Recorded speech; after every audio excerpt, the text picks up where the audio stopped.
ప్రధానంగా గోచార రీత్యా శనీశ్వర సంచారం మేరకి ఇంతకుముందు చెప్పిన విధానంగా అంతా కూడా మీకు గ్రహాల యొక్క గోచార రీత్యా శనీశ్వరుడు యొక్క గోచార సంచారం మేరకు మాత్రమే ఏళ్ళనాటి శని ప్రభావం అనేది 7.5 సంవత్సరం వరకు ఉంటుందన్నమాట. ప్రతి ఒక్క జాతకుడికి అంతా కూడా 2 సార్లు కానీ కొన్ని మంది జాతకులకి కనుక ఈ యొక్క వాళ్ళ ఆయుష్ ప్రమాణాన్ని బట్టి 3 సార్లు కూడా రావడం జరుగుతుంది. ప్రధానంగా చూసుకుంటే జాతకమే ప్రధానమైన జాతకంగా ఉంటుంది. జన్మ జాతకం పుట్టిన సమయాన్ని బట్టి పుట్టిన లగ్నాన్ని బట్టి జాతకం అనేది ఆధారపడి ఉంటుంది. గోచారీత్య అంతా కూడా శనీశ్వర సంచారం అంతా కూడా చూసుకుంటే ప్రస్తుతానికంతా కూడా ఈ యొక్క మీనరాశిలో శనీశ్వర సంచారం అంతా కూడా జరుగుతుంది. ప్రధానంగా ఏలినాటి శని ప్రభావం అంతా కూడా చూసుకుంటే ఈ యొక్క మేషాది ద్వాదశ రాశుల వాళ్ళకి ప్రధానంగా మేషరాశి జాతకులకి ఏలినాటి శని ప్రభావం అనేది ఉన్నది. అంటే ప్రథమ దశలో ఉగాది నుంచి ప్రారంభమైంది. ఈ యొక్క ప్రథమ దశలో ఇప్పుడే ప్రారంభమైంది కాబట్టి వాళ్ళకి ఏలినాటి శని ప్రభావం 7.5 సంవత్సరాల వరకు ఉంటుంది. మళ్ళీ ఇక్కడ చూసుకుంటే శనీశ్వరుడు అంతా కూడా మీనరాశి వాళ్ళకంతా కూడా 2వ స్థానంలో ప్రధానంగా చూసుకుంటే వాళ్ళకి మేషరాశిలో అంటే మేషరాశి నుంచి వాళ్ళకంతా కూడా చూసుకుంటే వేరే స్థానం అవుతుంది. శనీశ్వరుడు అంతా కూడా మీనరాశి. ఈ యొక్క ప్రథమ దశలో అంతా కూడా మేషరాశి వాళ్ళు ఉంటారు. మీనరాశి వాళ్ళు చూసుకుంటే జన్మస్థ శని దోషం అని చెప్పేసి అంటారు. దీన్నంతా కూడా 2వ దశలో మీనరాశి వాళ్ళు ఉంటారు. తద్వారా మీకంతా కూడా చూసుకుంటే ఏలినాటి శని ప్రభావం అంతా కూడా కొంచెం ప్రబలంగా ఉండడానికి ఆస్కారం ఉంటుంది. ఎటువంటి భయాలు అంతా కూడా పెట్టుకోవాల్సిన అవసరం లేదు. శనీశ్వరుడు అంతా కూడా ప్రశాంతమైన చిత్తంతో భగవంతుడు ఆరాధన చేసిన వాళ్ళకి, శ్రీరాముడి ఆరాధన చేసిన వారికి, ప్రధానంగా శ్రీరామచంద్ర స్వామి యొక్క నామస్మరణం మాత్రం చేతిని శ్రీరామ జయ రామ జయ జయ రామ రామ అనే నామాన్ని అంతా కూడా స్వరేంద్ర మాత్రం చేతిని సకల గ్రహ దోషాలు నివారణ అవుతాయి, పటాపంచలు అవుతాయి. ప్రధానంగా కోటి యజ్ఞాల ఫలితాలు ప్రధానంగా అగ్నిష్టోమ వాజపన శాంతపన బ్రహ్మయజ్ఞాతి శతశాస్త్రాశ్వమేధ యాగాదులు కోటి యజ్ఞాల ఫలితం అంతా కూడా భగవంతుడి నామస్మరణ మాత్రం చేతనే వస్తూ ఉంటాయి. మీరు ప్రధానంగా చూసుకుంటే మనోవాంక్షలంతా కూడా తీరాలి. ప్రధానంగా ధార్మికమైన జీవితం జీవిస్తూ ప్రతినిత్యం కూడా భగవంతుడు ఆరాధన చేస్తే శనీశ్వర దోషం అంతా కూడా ఎటువంటి ప్రభావం లేకుండా ఉంటుంది. ధార్మికమైన జీవితం జీవించాలి. ధర్మపదంగా జీవితాన్ని జీవించడానికి ప్రయత్నం చేయాలి. ప్రతి విషయంలో కూడా ధర్మపదంగా జీవితాన్ని నడవడిక అనేది ఉంటే కనుక అమ్మవారి అనుగ్రహం వల్ల నీకంతా కూడా మంచి జరగడానికి ఆస్కారం ఉంటుంది. సకల గ్రహదోష నివారణకంతా కూడా నీకు పరిష్కారం చెప్పడం జరుగుతుంది. ప్రధానంగా ఈ యొక్క మీనరాశి వాళ్ళకి 2వ దశలో ఉంటుంది. కుంభరాశి వాళ్ళకంతా కూడా 3వ దశలో ఏలినాటి శని ప్రభావం అనేది ఉంటుంది. ఈ గ్రహదోషాలంతా కూడా నివారణ అవ్వాలి అంటే కనుక ప్రధానంగా కాలభైరవ స్వామి ఆరాధన విశేషంగా చేసుకుంటూ ఉండాలి. ప్రతినిత్యం కూడా ప్రతి మాసంలో మీరు పౌర్ణమి లేదు అమావాస్య వేళల్లో కానీ, మరి అష్టమి నవమి తిథుల్లో కానీ, ప్రధానంగా శనివారం వేళల్లో కానీ రావి చెట్టు వేప చెట్టు ఉన్న ప్రాంతం దగ్గర ఈ యొక్క నువ్వుల నూనెతో దీపారాధన చేసి అక్కడ పిప్పలాద ఋషి ప్రోక్త శని స్తోత్రం అనే స్తోత్రం ఉంటుంది. ఆ స్తోత్రాన్ని అంతా కూడా ప్రతినిత్యం కూడా పఠనం చేసుకోవడం, పిప్పలాద ఋషి యొక్క నామస్మరణ మాత్రం చేతిని ఏలినాటి శని ప్రభావం అంతా కూడా నివారణ అవుతుందని చెప్పేసి వరణించారన్నమాట.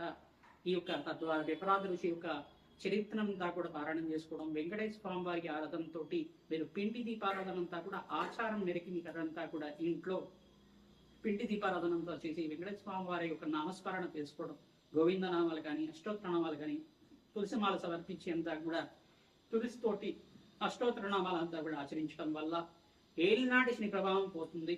తద్వారా మీకంతా కూడా ఆనందమైన జీవితం జీవించడానికి అష్టైష్ట ప్రాప్తి కలగడానికి ఆస్కారం ఉంటుంది.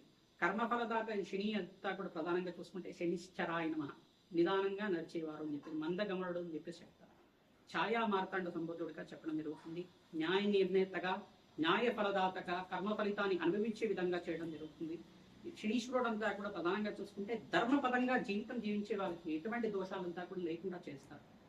రాజునంతా కూడా వాళ్ళ ధార్మికమైన జీవితం అంతా కూడా ఏ రకంగా ఉంది, ధర్మపదంగా జీవిత విధానం ఉందా లేదా, వీళ్ళు జీవితంలో అంతా కూడా ఎటువంటి శ్రేయస్సు కోరుకుంటున్నారు, ప్రధానంగా మానవాళికంతా కూడా ఎటువంటి శ్రేయస్సు చేస్తున్నారు అనేది రాజు యొక్క జీవిత విధానం బట్టి ఉంటుంది. ఈ యొక్క రాజునంతా కూడా పరీక్ష పెడుతుంటారు. తద్వారా మీకంతా కూడా మానవాళికి శ్రేయస్సు ఏ రకంగా జరుగుతుందని జరుగుతూ ఉంటుంది. శనీశ్వరుడు అంతా కూడా మానవాళి మీద కూడా తమ యొక్క శక్తిని అంతా కూడా వక్ర దృష్టిని కావచ్చు, ఏలినాటి శని ప్రభావం వల్ల కావచ్చు, కర్మ ఫలితాన్ని అనుభవించే విధంగా చేయడం మాత్రమే చేస్తుంటారు. ఇప్పుడైతే కనుక భగవంతుడు ఆరాధన శనీశ్వర అభిషేకాలంతా కూడా ఆచరిస్తూ ఉంటాం. పరమేశ్వరుడు అభిషేకాలంతా కూడా ఆచరించడం వల్ల సకల గ్రహదోష నివారణ అవుతుంది. మీరు చేసుకున్న కర్మ ఫలితాన్నంతా కూడా దుష్కర్మలు ఏమైనా పూర్వజన్మలో చేసుకుని ఉంటాయి, తెలిసి కానీ తెలియకుండా కానీ సకల గ్రహదోష నివారణ జరుగుతుంది. సకల పాప విముక్తి అవుతుంది. సకల పాపాలంతా కూడా పటాపంచలవడానికి ఆస్కారం ఉంటుంది. ఈ యొక్క స్తోత్రాలంతా కూడా పఠనం చేసుకుంటూ ఉండాలి. శనీశ్వర ఈ యొక్క కవచాన్ని ప్రతినిత్యం కూడా పారాయణం చేసుకోవడం, హనుమత్ కవచాన్ని పారాయణం చేసుకోవడం వల్ల, ప్రధానంగా సుందరాకాండ పారాయణం అంతా కూడా ప్రవచనంలాగా ప్రతినిత్యం కూడా వినడం వల్ల తద్వారా మీకంతా కూడా శనీశ్వర దోష నివారణ జరగడానికి ఆస్కారం ఉంటుంది.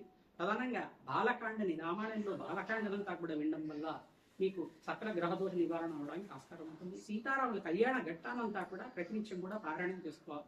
ప్రధానంగా సీతారాముల కళ్యాణం అంతా కూడా ఏ రకంగా జరిగిందని ప్రవచనంలాగా వింటూ ఉండడం వల్ల ఏనాటి శని ప్రభావం అంతా కూడా నివారణ అవుతుంది.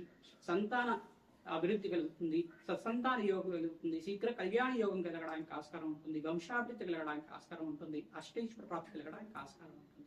ఇటువంటి పారాయణాలు చేసుకోవడం వల్ల అష్టైశ్వర ప్రాప్తి కలుగుతుంది. తిలహోమం అనేది చేస్తూ ఉంటారు ప్రధానంగా కూడా సుసూక్త విధానంగా, మూలవంతుల సహితంగా ఈ యొక్క కాలభైరవ శాంతి హోమాది కార్యక్రమాలు కానీ, ప్రత్యంగరాదేవి హోమాది కార్యక్రమాలు కానీ, ప్రధానంగా మహాకాళి మూలవంతుల సహితంగా కాలభైరవ శాంతి హోమాది కార్యక్రమాలు కానీ, దత్తాత్రేయ శాంతి హోమాది కార్యక్రమాలు కానీ ఆచరించడం వల్ల ఏనాటి శని ప్రభావం అంతా కూడా నివారణ అవ్వడానికి ఆస్కారం ఉంటుంది.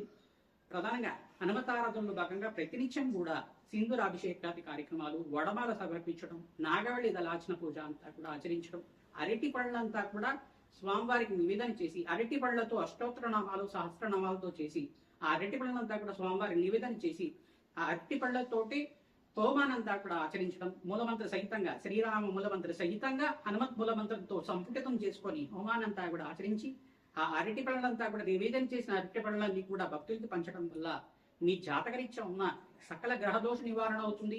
మన్య సూక్త పారాయణం ఆచరించాలి, తద్వారా పవమాన సూక్త పారాయణం ఆచరించడం వల్ల సకల గ్రహదోష నివారణ అవుతుంది. తద్వారా అష్టేశ్వర ప్రాప్తి కలగడానికి ఆస్కారం ఉంటుంది.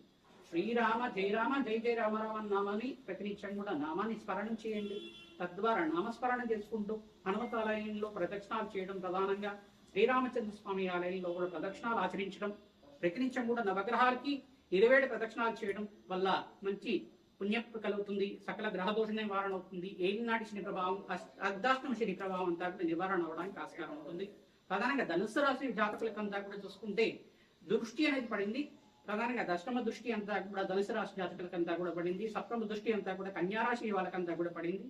ఈ గ్రహదోషాల నివారణ అంతా కూడా కలగడానికి మీకంతా కూడా గ్రహదేవతల అనుగ్రహం కావాలి. ప్రధానంగా శనీశ్వరుడు అంతా కూడా మీకు అనుగ్రహించడానికి ప్రతినిత్యం కూడా శనీశ్వరుడికి అంతా కూడా ప్రీతికరంగా శనీశ్వరుడికి ఈ యొక్క తైలాభిషేకము, తిలదానం చేయించుకోవడం వల్ల శుభమైన ఫలితాలు పొందడానికి ఆస్కారం ఉంటుంది. తద్వారా మీకు కర్మ ఫలితాల నుంచి బయటపడి అదృష్ట యోగం కలిసి రావడానికి శనీశ్వరుడు అనుగ్రహం ఆశీర్వాదం వల్ల మంచి ఫలితాలు పొందడానికి ఆస్కారం ఉంటుంది. శనీశ్వరాయ నమః. దత్తాత్రేయ. ధనుస్సు రాశి, ధనుస్సు లగ్న జాతకులకి ప్రధానంగా చూసుకుంటే గోచారరీత్యా శనీశ్వర దోషం అనేది దశమ దృష్టి అంతా కూడా ధనుసు రాశి మీద పడుతూ ఉంది. శనీశ్వరుడు యొక్క దశమ దృష్టి అంతా కూడా ధనుసు రాశి మీద పడుతుంది కనుక ఇక దోషకారిగా ఉంది. ప్రధానంగా సప్తమంలో గోచారీత్య బృహస్పతి సంచారం, అష్టమంలో బృహస్పతి సంచారం అంతా కూడా మార్పు. ఈ యొక్క అనుగ్రహం వల్ల, బృహస్పతి అనుగ్రహం వల్ల అత్యంత శుభమైన ఫలితాలు పొందడానికి ఆస్కారం ఉంటుంది. జాతకరీత్యా లగ్నం తెలుసుకుంటే కనుక లగ్నాన్ని చూసుకోండి, లేదు రాశి తెలుసుకుంటే కనుక రాశిని చూసుకోండి. జాతకం ప్రధానంగా ఉంటుంది. జాతకరీత్యా దోషాలకు పరిష్కారం ఆచరిస్తూ ఉండాలి.